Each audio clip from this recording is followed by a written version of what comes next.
106.9 FM.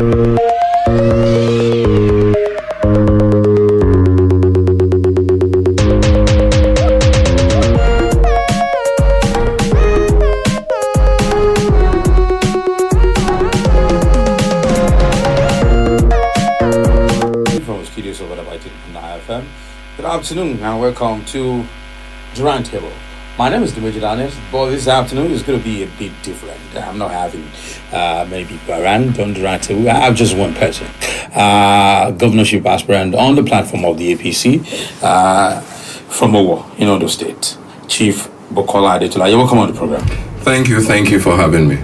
Before we go into the program, there's this breaking news that I wish to let the people of Ondo State know that the Ondo State government has declared tomorrow, which is Tuesday, the 25th of February, as a public holiday to welcome President Muhammadu Buhari to the state as part of activities marking the third year of the Adetula administration in office.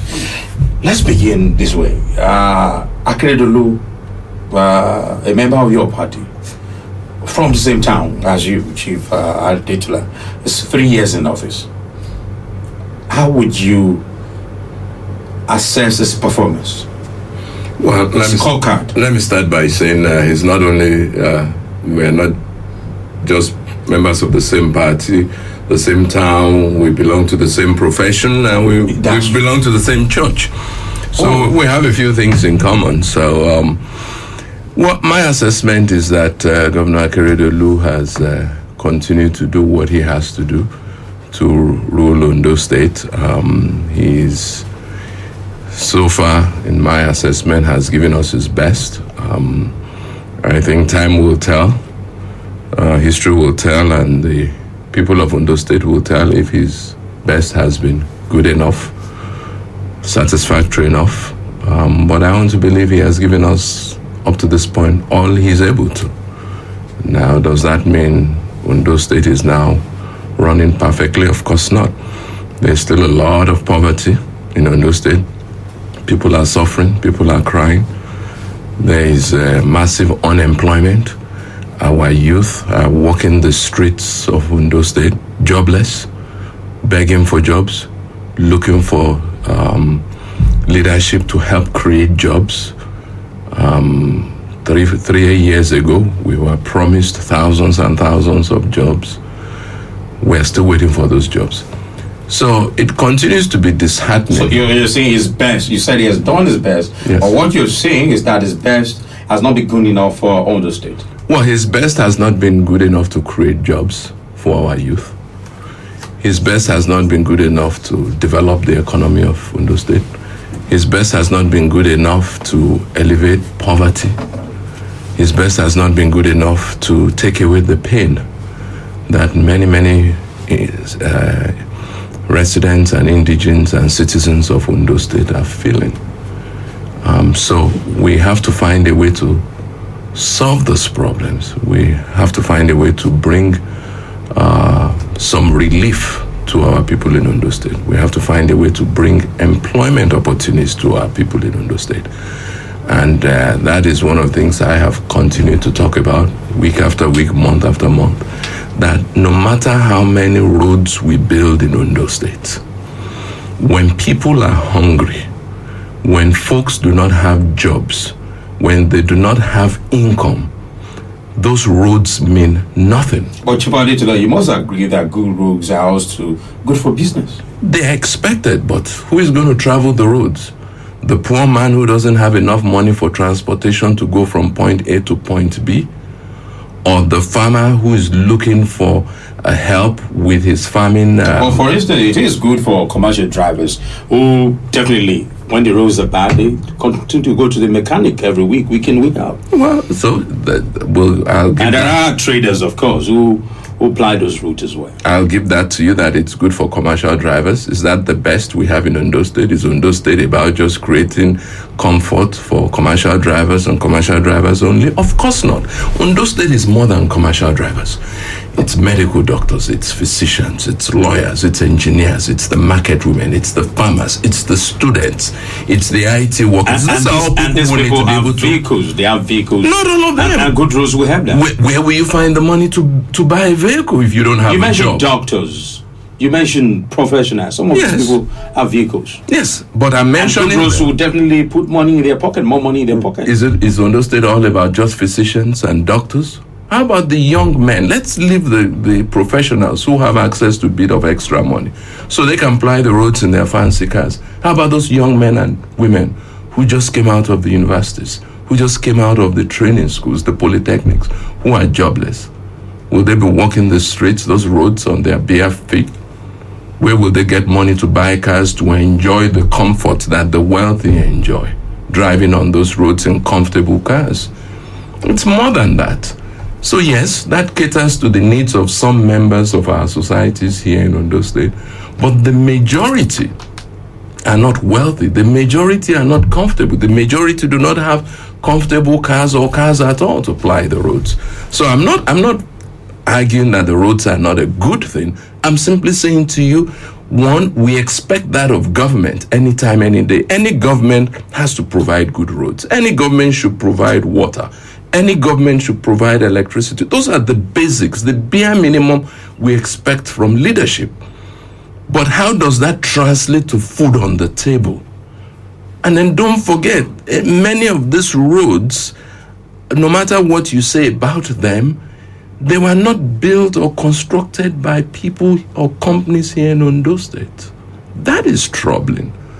We need to have a way in which, when we invest heavily in infrastructure, when we invest heavily in roads, when we spend the money of the good people of Ondo State in building roads in Ondo State for the Ondo people, we should make sure that those roads are built by the Ondo people, by the Ondo companies. Very important. Because that way, when you give contracts for roads to Ondo-based companies, they will use workers here in Ondo State. They will bring their engineers, their technical people, their iron benders, their bricklayers. They will bring them all to those projects. They will buy their materials here in Ondo State. The cement, the gravel, the sand, the iron, all those things can be purchased here in Ondo State. Then on top of that... Can you say specifically that artisan and craftsmen in Ondo State were not involved?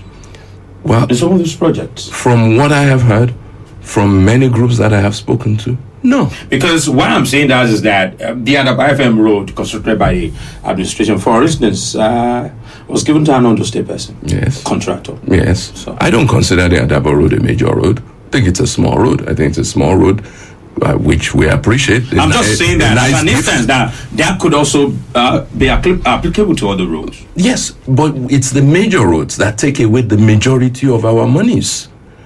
When you give those to outsiders, our monies leave Ondo State. It's capital flight, no matter how you disguise it. And these are the things that trouble me about how government is running and has been running in Ondo State. Now, that's what we've had up to this point. How do we now do things differently? Because we can sit back and continue to complain about how things have been done.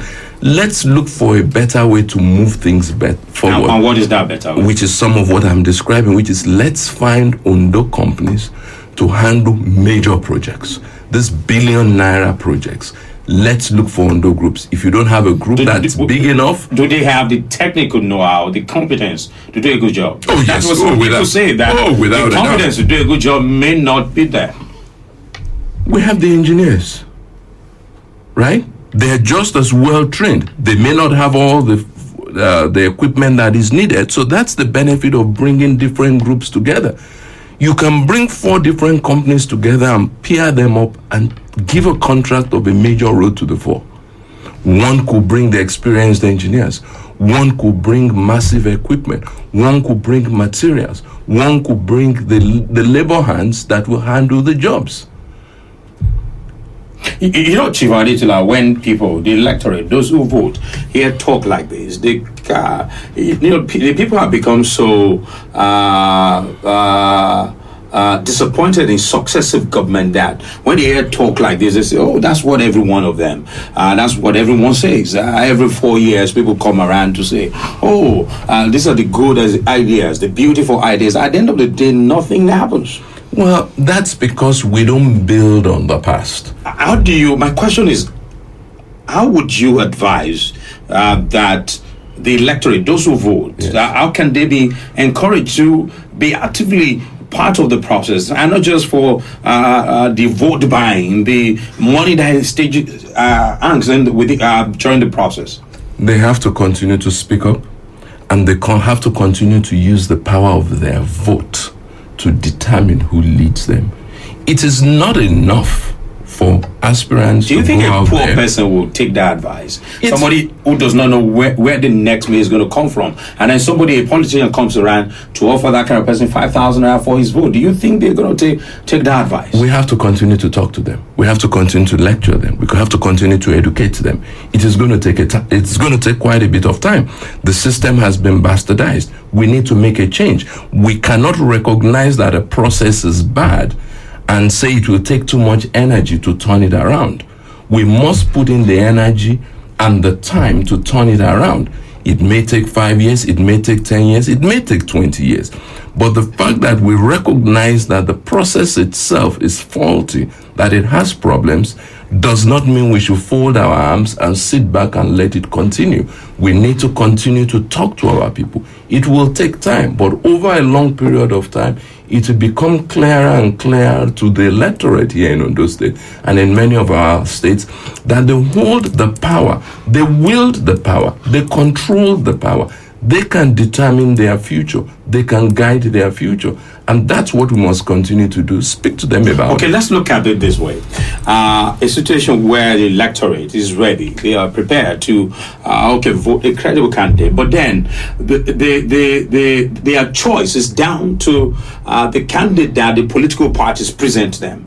And when you look at the process of the processes involved in the margins of candidates within political parties, sometimes it leaves there's nothing to write home about. The party primaries, whether direct or indirect primaries, sometimes what we see and hear from time to time leaves is nothing to write home about. Now, in a process where the electorate, they are well aware when there are good candidates, they know. When there are bad candidates, they know. When the political parties present them with candidates with choices of, let's say, for instance, between between the deep blue sea and I forgot what I say. When there is no better choice, what would you advise the people to do? First of all, the people are involved in the process that springs out a candidate for each party. Yeah, between Dex and the deep blue sea. Yes. I remember that. So of course, the electorate are involved in the process that springs out a candidate for each party. So they should have a say. They should make it very clear at that point, through their vote within the party, through the primary vote, they have the choice to pick the best of all the candidates that are presented to them by the party. Secondly, the system we have. You said the electorate. You mean within the party, the party members within the party. Yes. So they do have a say. So if during the primary, they pick it's different from another voter on the street. No, I don't think so. I think most voters know what is good. Because within most political parties, what you hear when people are preparing for primaries, that some of them they are planning on building new houses, buying new cars. They want to make money from Aspirant, and all of that's what we hear, and that is what we see from time to time. Well, those are from the delegates, yes. And I acknowledge so that. So how can people like that choose a credible candidate? Well, now they can. Moving forward, as you know, our party, the APC, has determined that all elections or primaries from this point forward will all be by direct Is that so? process. Yes. So what that does is it throws open the process to all members of APC who are card-carrying members of the party to be able to use their vote to determine who their candidate will be in the upcoming general election. And that's one of the benefits that you will get from a party like APC. So that will help the electorate within the APC determine who their ultimate candidate will be, and hopefully they'll be able to present the best candidates of their choice for every public office that requires an election here in Ondo State at whatever level. That is important. Chief Adetula, another scenario that plays out within political parties that, let me ask you, do you think that some of the people who vote in primaries within the party, you even think that they are sufficiently enlightened enough to do what is right by the party and by the electorate, the ordinary voter on this? Why I'm asking that is that oftentimes you see those who vote within the party saying that this is the direction our leader has asked us to toe, the path he has asked us to toe. And oftentimes this part are not necessarily the good part. That is another scenario. Again, it's a teething process. It's democracy for us here in because about that around there say a leader I think Adibo about that. And I agree with you, but it's a process and it takes time. Systems that function anywhere in the world that utilize the democratic process will tell you the pains they went through to be able to get where they are today, the successful systems. We are going through those pains now. Again, I'm a strong believer in begin to make change, no matter how little, no matter how small, time after time. We will get to that point where voters will realize that what they do at the primary level affects what candidate is presented. Then how they vote at the general election becomes extremely significant. And then don't forget that the voters, the electorate, through the way and manner in which they select their members of the House of Assembly, also still reserve the right to be able to remove leaders. Do the electorate do that, or the leaders just handpick people? No, I you see that where governors handpicks members of the House of Assembly, candidates. I think it's a little bit of both, and I'm not sure it's handpicking. I think you rely upon your leaders to give you some guidance, to point you in certain directions. Doesn't mean they're asking you to abandon your own initiative or your own common sense in deciding whom to vote for. They're basically giving you a recommendation. Just like anybody else, leaders are allowed to recommend to their followers a candidate for a particular position. Doesn't mean the followers have to follow those instructions. They can refuse. But that is why we have leaders in the political process. I have people who come to me sometimes and they ask for advice. How should we vote? Should we vote this way or vote that way? But what I try to do is I enlighten them on the advantages of X and the advantages of Y, as well as the disadvantages. And then I leave it to their discretion. To make their choice. And they make their choice. So again, as time goes on, more and more of our leaders will be taking that process. But because we still look up to our leaders to help us better understand many of our candidates for public office, we will continue to see undue influence by many of our leaders in the decisions that are made by members that follow them. But that is changing. We will begin to see more change as time goes on. Okay, Chief Adetula, you mentioned earlier, you were talking about some of the ideas that you think that could turn around the economy of Ondo State. Let's talk about those. What do you think are those? Ondo State is largely civil service state. What do you think? And it's a state that is blessed by God in terms of natural resources and even human resources. What do you think are those money spinning ideas that could turn around the fortunes of the state? I've said it and I've been saying it for over 10 years now. Industries. Lagos State. What advice they should go about that? Lagos State is doing very well. Why is it doing well? Not because they have more resources than we have in Ondo State, but because they have industries. And they're not demographically better positioned. Well, they are, because they are doing so well and they are creating jobs, and industries are creating opportunities for young men and women. So a lot of people are migrating from all the other states, thereby increasing the demographics of Lagos in all different directions. We can turn that around and do the same thing here in Ondo State. We can begin to develop Ondo State, run Ondo State like an organization, like a business. We must create jobs. And how do we do that? We go out to attract major industries, give them major concessions to encourage them to come in, bring their money, set it up. Did Akere not do that? Sorry to cut them. There was a time he was talking about marijuana and all of that. We heard that he has been outside the country trying to bring investors and all of that. Well, I heard a little bit about that. But when I talk about industries, I'm not talking about marijuana. maybe I'm not the right person to discuss marijuana opportunities. I grew up as a young child seeing marijuana in a particular light. That's a money spinner. Thank God you live in the US. It's a money spinner in a society that is ready for it. And I just don't. Because there is medical marijuana, there is recreational marijuana. And in a society that has prepped the ground, that understands the ramifications, that has researched it for many, many years, and have built in place systems that will allow for that to be executed and built as an industry. We are not ready for that yet. So I think it's a little bit premature. But of course, he may have his plans, he may have his process. I can't query that. But from where I stand, from my standpoint, when I talk of industries, I'm not talking of marijuana industries.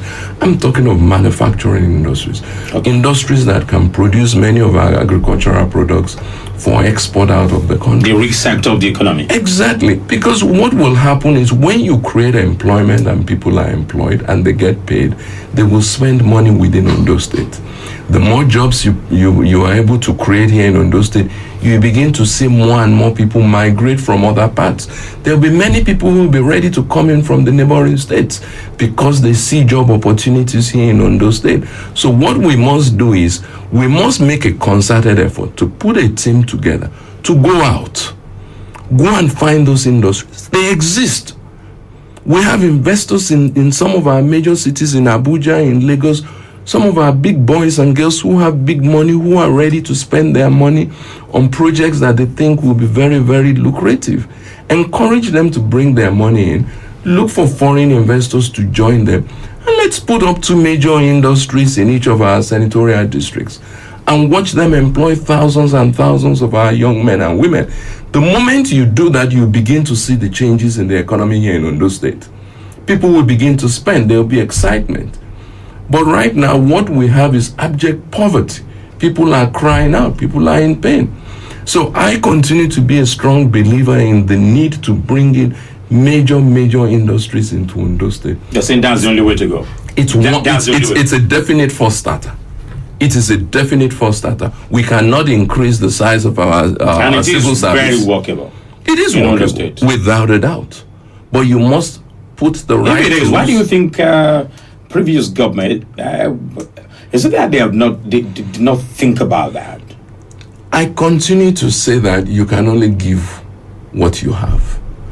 And maybe they don't have it, that's why they haven't given it to us. I don't know. But governors in Lagos have had it. They've given it to us in Lagos. Governors in Ogun State have had it. They've given it to us in Ogun State. We see the industries springing up.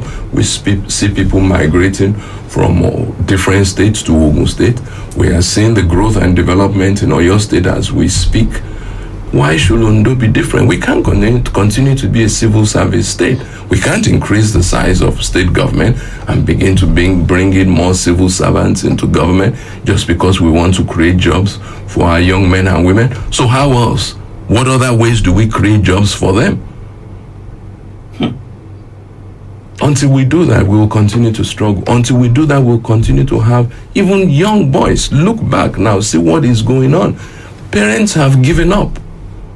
They are desperate. They are sending their young children as young as age 6, 7 into the streets just to hawk. But talking about the part that the electorate plays in all of this, do you think that people ask the right questions of candidates presented by political parties? I think they ask the right questions, but I think we also need... Why then do we keep ending up with people who get to office and do not do well? That is why I've always said there's one thing that is missing in our system. What is that? Our leaders are not accountable to the electorate because they don't report back to the electorate. They must. There must be transparency. For instance, you mentioned the road that was built here leading up to the studios here at Adaba. Do the members of the public know how much it cost? Is there a site they can go to see who built it? How much was spent for it? How much manpower was used? How much materials? Our people are not informed. All they see is a road. That's what I continue to struggle with. I don't think our states I don't think our so-called leaders should run our states like they are rulers. They should not just be able to spend the people's money without accountability, without transparency, without informing the people how their money was spent. Let the people decide whether they want a road leading up to Adaba. If they do, let them vote on it through the members of their assembly. Let their voices be heard. But unless our people continue to speak up and continue to disagree with the way government is run, leader after leader, ruler after ruler will just be coming in and doing what they want, what they think is best for the people. When you run government, not what the people think is best for them. So is government is not. They are not doing. You're saying they are not doing government with the people. It's very important to carry the people along on ideas. It's very important when you execute ideas. Leaders should be able to go back to their respective communities, sit back and say, we built this road for you in this community. Sit down with leaders in that community. Talk about what went into the road. Talk about how much was spent. Talk about how you are enjoying the road. Talk about what needs to be done better to improve the conditions of that road. It is wrong, I will continue to say it, it is wrong just to take the people's money and spend it on projects without input from the people. Successful systems anywhere in the world do not do that. Let's talk about your party, the APC. We've talked about the performance of the governor regarding governance. Now, let's talk about his performance as the leader of the party. Would you say has done that well in bringing everybody together? What I hear are members of the party who have become extremely unhappy. I hear a lot of ramblings within our party. I hear a lot of pain. I see a lot of disagreements. And do they say that is the fault of Adetula? I don't think it's a matter of whose fault. I think it's a matter of APC is a political party. It's one big family. We are struggling. We have some family issues. And we are trying to deal with those issues. And part of those issues is the fact that there are many members of the party who are unhappy with how party activities have not run in the state. Party meetings don't take place. Members of the party are not carried along. Very, very few people really belong to the group of satisfied members of the party. And I will venture to say 80% of members of the APC are, in one way or the other, somewhat unhappy with how things are in the party in Ondo State. Oh, without a doubt. From your interaction with people. Oh, without a doubt. Oh, yes. And I think all you need to do is go out and talk to some of these groups. I mean, one of those groups is the Unity Forum. We'll still talk about that. And it's a group I belong to, and it's a group I have interacted with extensively. And through there, you get to... Does that mean you, as an individual, you're not satisfied with the way the party is being run? The APC is being run in other states? I think myself, along with about 80% of the people, members of the party, will rather see the party run in a different direction, in a different way. And so we've been speaking out about it. We've been coming together, discussing it. It's a family issue. We won't leave anybody out of the party.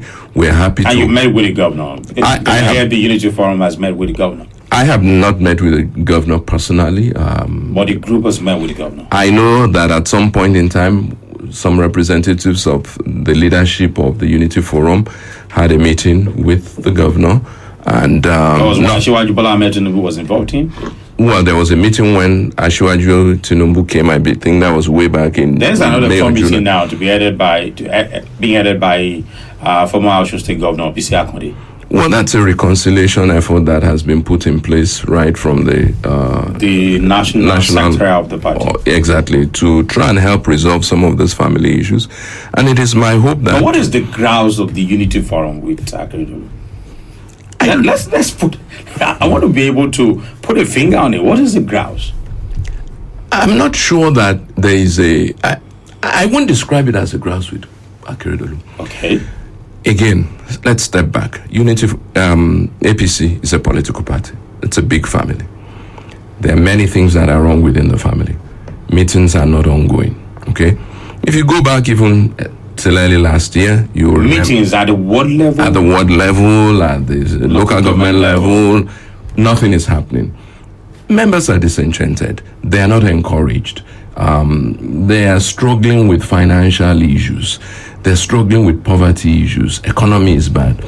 So, of course, members are hoping that they can bring real change into the lives of the people here in Ondo State. And of course, when real good change comes, positive change, people are encouraged to socialize, to come together as members of the party and begin to look for different ways to improve the quality of life of other members of the party.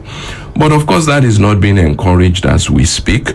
You remember that earlier in the year, in 2019, there were some members of the party who decided to leave APC and go across to AA and go and support AA candidates. But they've denied that several times. Well, the chairman of the party has denied that, because he was accused of doing that, and he has denied that several times. The governor has even said nothing like that. Well, as I said, there were many members of the party, including leadership members of the party, who cross-carpeted over to AA. I was not present. I'm not going to speak to whether the governor did or whether the chairman of the party did. There's a lot of information out there that has been shared within the party. Members of the party have analyzed a lot of the data. We've seen photographs, we've seen videos, we've heard audios. We've seen a lot. So you have evidence? Yeah, of course, there's a lot of evidence out there that there are members of APC. All this was presented to the national secretary of the party? I was not part of that presentation, but I know that all that information is present. I have seen some of those videos so if it myself. Was done, why has nothing been done? No disciplinary measures? Well, there were some disciplinary measures taken. Our governor was suspended from the party. But what we hear is that was not suspended. I don't know where you're getting your information from, but on authority, the government was suspended. Because even the national body of the party did not come out to definitely to definitively speak about that. Well, look. You can't, I think what you should do is... It shouldn't be a secret if it was done. It's not a secret, and I don't think it was ever set up to be a secret. It was done on authority, and I will take note that the governor has never denied being suspended by the party. I have never heard any forum where the governor has come out on the open to categorically state from his mouth that he was not. I don't reckon with the aides. We didn't vote the aides. For him. No, we didn't vote for the aides on a question that important as to whether the governor was suspended from the party. I'm going to rely on some aide to speak for the governor that we cast our vote for. Of course not. I expect to hear it from him, and I understand him. I know him. He's a responsible human being. He's a professional, an experienced lawyer. He knows what it means to come forward and tell the people that voted for you whether you are suspended or not. When he comes forward to speak to the people, which I hope he will do at some point, I don't think he will deny it if he was suspended. He's an honorable man. He will speak the truth to the people. The aides can say whatever it is they want to say. I am confident that in any forum where you ask Governor Rotimi Akeredolu if he was suspended from the APC, he will give you a truthful answer. He's a member of the most honorable profession in the world. That's the same profession I belong to. It's the legal profession. What about the journalism profession? Yeah, well, that's the journalists. You journalists have your job to do, but we lawyers, lawyer, okay, you know, lawyer, word of Chief, let's not get into that. Let's get on point. Okay, so you're saying he was suspended, and you're saying he has not come out to deny that. Now, I've had allegations from some quarters that why the Unity Forum, members of the Unity Forum are loggerheads with the governor. Some of them also go to take contract from him. How true is that? I don't. Well, have you heard that allegation? Not really, I haven't. I really have. I've not heard it. I have not heard it. Because I've had names being mentioned, but I don't want to get into that. That is new to me. I think the leadership of the Unity Forum is an honorable. And I know members who have taken appointments. They may not be leader. I know members who have taken appointment from Akeredolu. It's very possible. I did not take an appointment from him. He did not offer me one, and I did not ask. If that happened, would you not say? You know, some people believe that the problem the Unity Forum has with Akeredolu is patronage. No. Self-patronage, and not necessarily about the people, the interest of the people of Ondo State. I disagree. I think you need to come and spend more time talking to members of the Unity Forum. You begin to see that it's not about patronage. It's not just about patronage. It's about how the state is being run. It's about how the party is being run.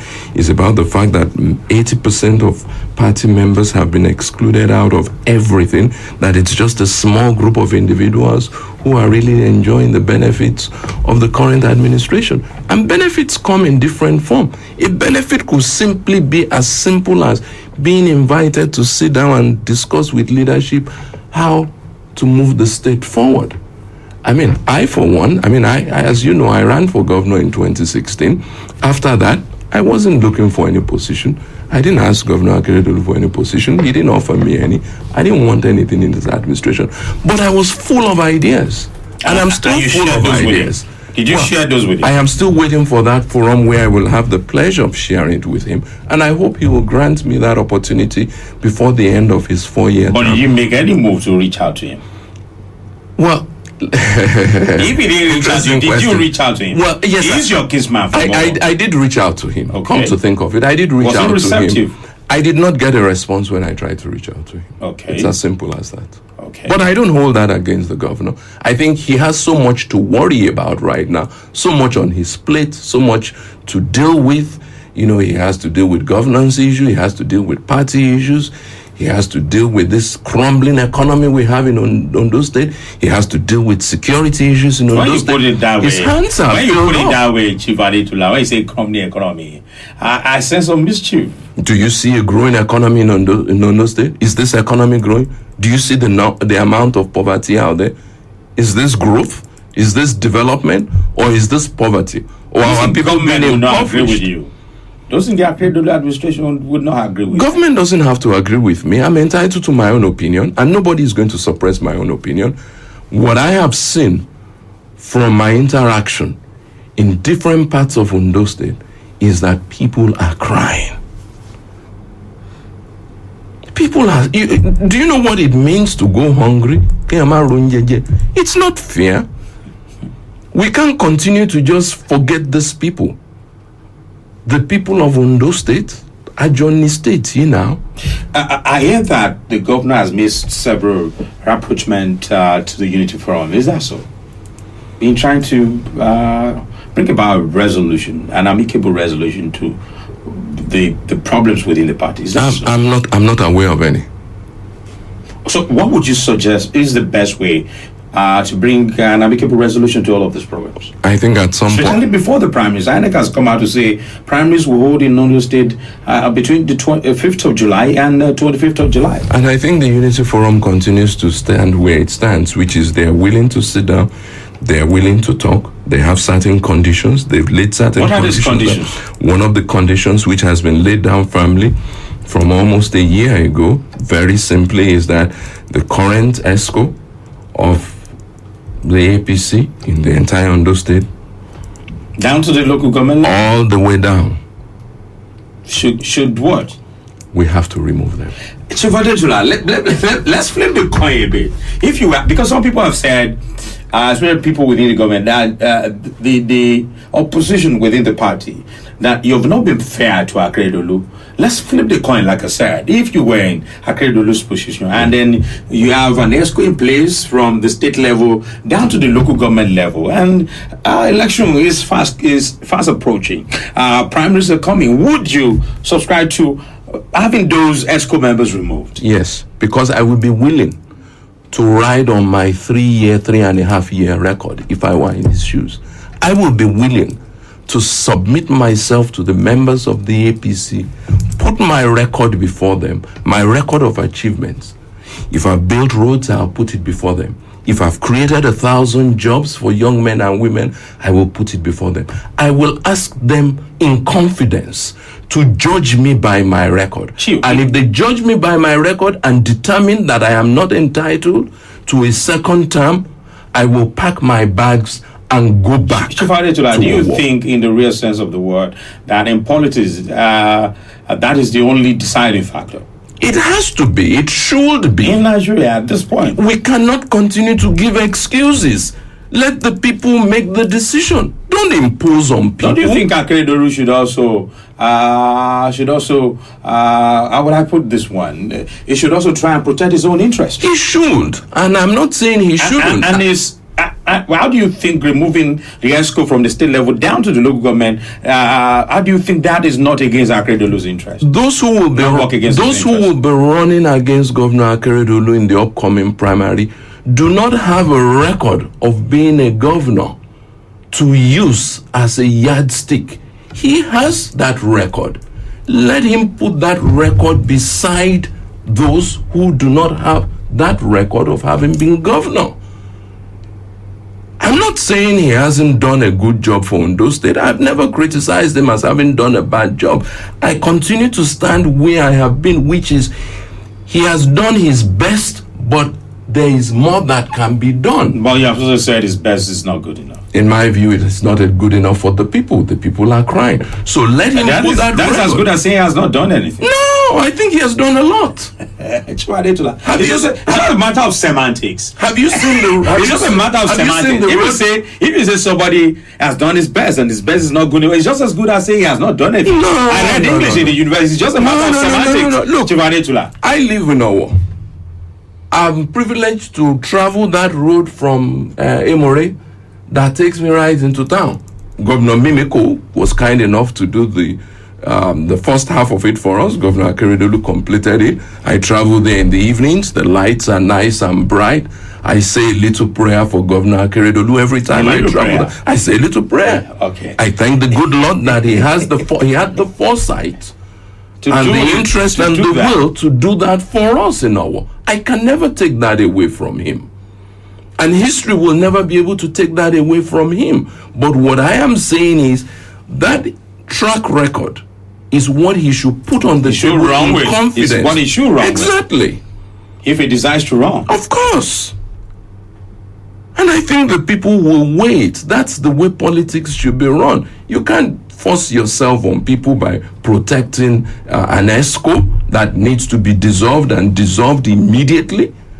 Dissolve the ESCO totally is what we are telling the leadership as a condition for there to be peace within the APC family. What is the position of the National Secretariat about this issue? We're still waiting for their official position. And I'm sure one of the things they're waiting for is efforts at resolving the differences within the family. But the Unity Forum has taken a very strong position, and one of that is that dissolution of the ESCO. And you think it is possible that the National Secretariat will be favorably disposed to that position? What I know is that the National Secretariat is favorably disposed to resolving the issues within the APC in Ondo State. Within the APC. What if eventually... And that's a condition. What if eventually some of these conditions you mentioned are not met with? Then what is going to happen? Again, that is why it's work in progress. The discussions are ongoing. Efforts at resolution are ongoing. We will find a way to resolve our differences. Let's talk about your party primaries. You said direct primaries and all of that. But beyond that, in 2016, we know what played out. The crisis, let me put it that way, that came up after the governorship primaries in 2016. Now, another primaries is coming up in July, definitely, as stated by INEC in Ondo State. So, how would you advise the APC, both at the state and the national level now, to go about this? So that it will pan out in a way that will further unite the party rather than divide the party. The first thing, of course, is we're going to resolve our internal issues. Let me assure you. How soon are you going to do that? We're going to resolve because time is going. Because we are going to go to the primaries with one voice, one strong voice, which is this family is one big happy family.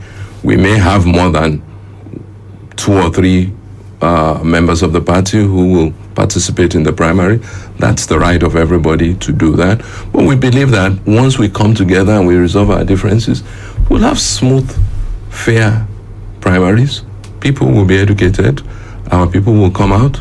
Those who are card-carrying members of APC, I will advise the party to make sure that a registration process is put in place, because there are so many new members who have left their various parties to cross over into APC, we need to welcome them. Are they registered? Well, we need to register them. There should be. You're saying there should be a new membership draft. Oh, of course. Within the party. Oh, of course. And then don't forget that in 2019, we also had a whole lot of members of the APC who left APC and went to AA. So, of course, we also have to try and welcome those who want to come back in from AA and re-register them, because obviously they are still members of AA as we speak. So we need to bring them back into the family fold, register them, force them to submit their AA registration or back to AA and get new registration of APC. So there's so many people out there who want to come into APC. It's the party of the future. It's the party that's doing great things, not just at the national level, but in many of the states where APC controls. So it's a great party to want to belong to. And there's a strong push. So many leaders that I've spoken to in the last few months who have decided to either come to APC or return back to APC, who are encouraged by what they're hearing about the party, the direction they see that the party will be going to in the next several months here in Ondo State. So they're all excited. They're coming back home, and we are happy to welcome them. Akechi is celebrating 3 years in office. The members of the Unity Forum, were you invited? I was not invited, so I don't know if there were other members of the... Oh, I don't know. I have not spoken to Oladimeji. I don't know if President Muhammadu Buhari will be in town tomorrow. Yes, that's what I hear. He's the leader of the party. Yes, he is, and of course. So I guess the Unity Forum will be there. Members of the Unity Forum. I'm sure if there are members of the Unity Forum who are invited, they will be in attendance. Invited to welcome the president? Well, it's a formal affair. Is their president? Is their party leader? Yeah, I think our leaders within the Unity Forum deserve invitations to be extended to them to attend such a function. I don't think our leaders at Unity Forum should go and crash an event, especially if they don't get an invitation, which suggests to me that their presence is not wanted or welcomed. That would be how I will interpret it. So I, for instance, I will not go. Yes, he's the president of my party, but I can sit in my home and watch the activities on television. It's a good day. It's an exciting day. We need to be happy. What do you think about the public holiday that was declared tomorrow? It's the governor's right to declare a public holiday. He has chosen to do so. What's your own opinion about it? Holidays are holidays. Look, it's just another day in the life of the people of Ondo State. Yes, but I hope it will be used more as a day to reflect on the pain and suffering that we have here in Ondo State. It's not a day we should all be happy that we have a free day from work. We should use it as a day to remember the fact that we have so many of our brothers and sisters who are suffering, who are crying out.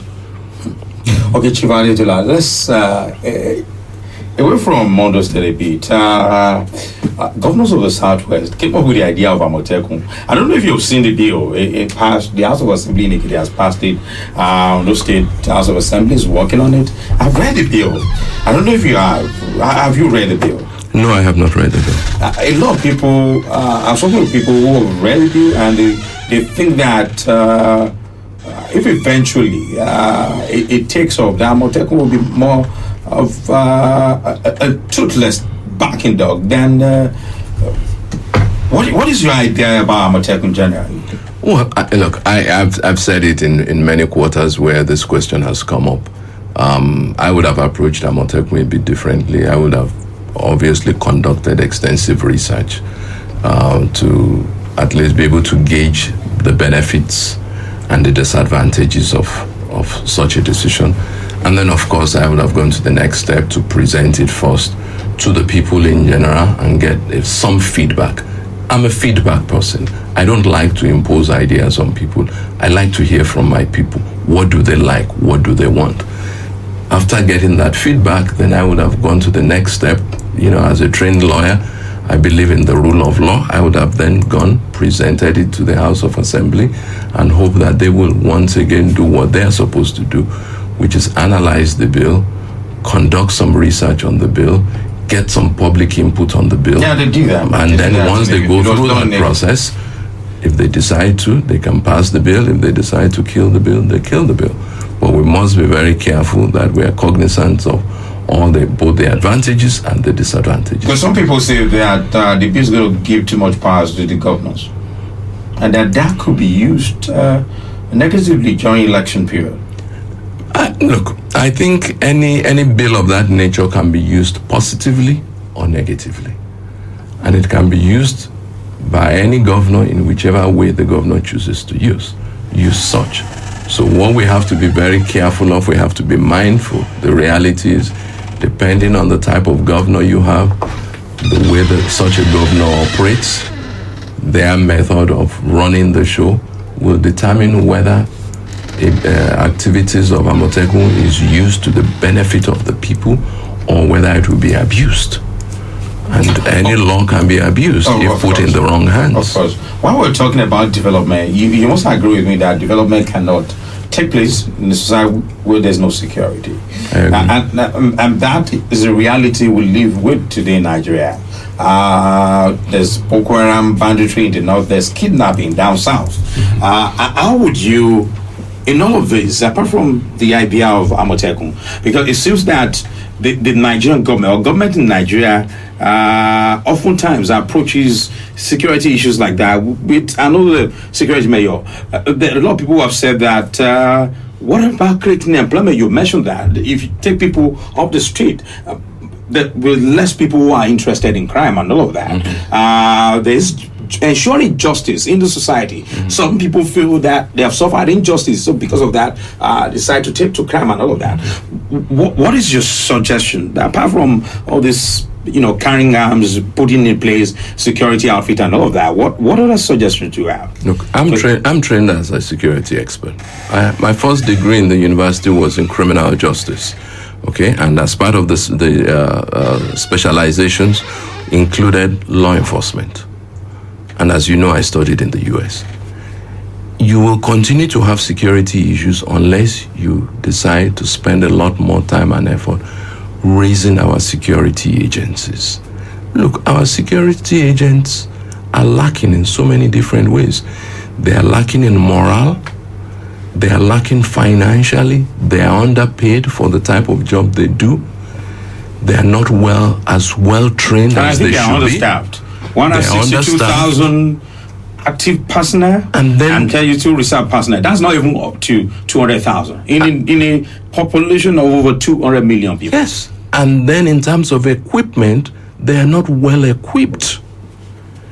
These are all issues we should be spending more time and effort on. Develop our law enforcement agencies to a level where they can be proud of whom they are, which is people out there to protect the lives and properties of our citizens. Morale is low.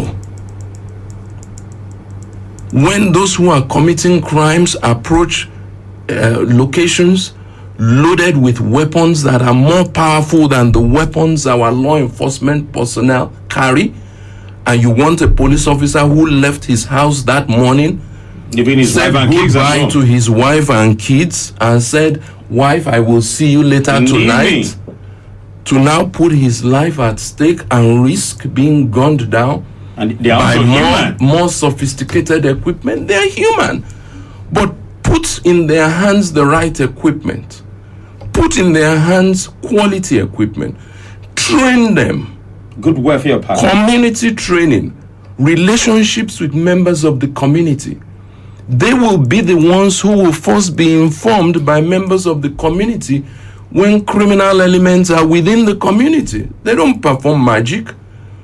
They need to be better trained, better equipped. We don't need our police officers just standing at road points and checkpoints. No. We need them to infiltrate our communities, be a part of us. For intelligence gathering. Understand what is going on amongst our people. Know the different individuals in the different areas. So do you subscribe to the idea of state police? You know, there is a bill now being sponsored by Kirimado and 58 other senators about the creation of state police. I think that bill is going to be presented tomorrow to the Senate. I haven't seen that bill, but I think because I am still very much in favor of revamping and rebuilding and re-energizing and re-educating and re-equipping our federal officials, I think there's still a lot more room to develop our federal law enforcement officers in Nigeria. You know why I'm asking you that? I know you live in the US, you live in a society where there's federal police, there's state police, even at the county level. Yes. So that was why I asked you that question. And I understand that. And it's a system I lived in for many, many years, and I understood. I didn't just live in there not understanding law enforcement. I trained, I studied criminal justice, which is what law enforcement officers study in America. I'm a criminal defense lawyer. I understood it for many, many years in different specialization courses, how law enforcement officers operate. And that's why I'm sharing some of these ideas with you. They're very big on intelligence gathering. Yeah. They're very big on training. They're very big on equipment. They're very big on community policing. I think it is lacking. Those are the areas that I will encourage the government to spend a lot more time, money, and effort on. Then when we build it to a certain level, then I think we can begin to see how we can begin to develop some of this state policing ideas and begin to decentralize. And don't forget, in the US, not only do they have federal officers, federal law enforcement officers, they have what you call law enforcement officers at the county level, yes, equivalent to like a local government. Yes. So you have a local government police that's under a different level totally, that deal with law enforcement issues that affects the local governments that are under the leadership of a sheriff. Our time is fast spent.